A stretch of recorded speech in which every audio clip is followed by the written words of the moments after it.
रामायण कथा राजा दंड की कथा।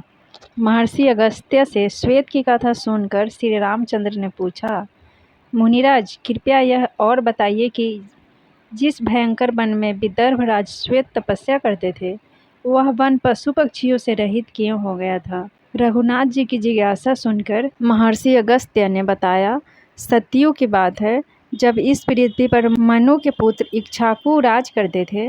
राजा इक्ष्वाकु के 100 पुत्र उत्पन्न हुए। उन पुत्रों में सबसे छोटा मूर्ख और उदंड था।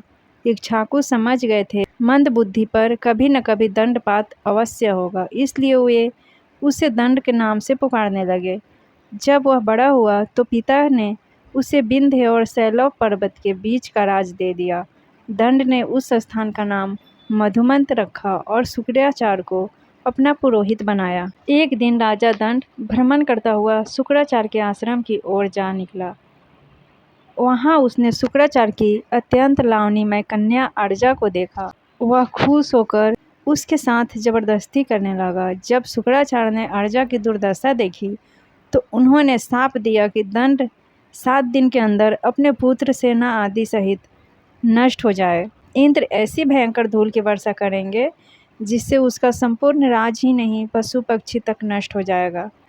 फिर अपनी कन्या से उन्होंने कहा कि तू इसी आश्रम में इस सरोवर के निकट रहकर ईश्वर की आराधना और अपने पाप का प्रायश्चित कर। जो जीव इस अवधि में तेरे पास रहेंगे वे धूल की वर्षा से नष्ट नहीं होंगे।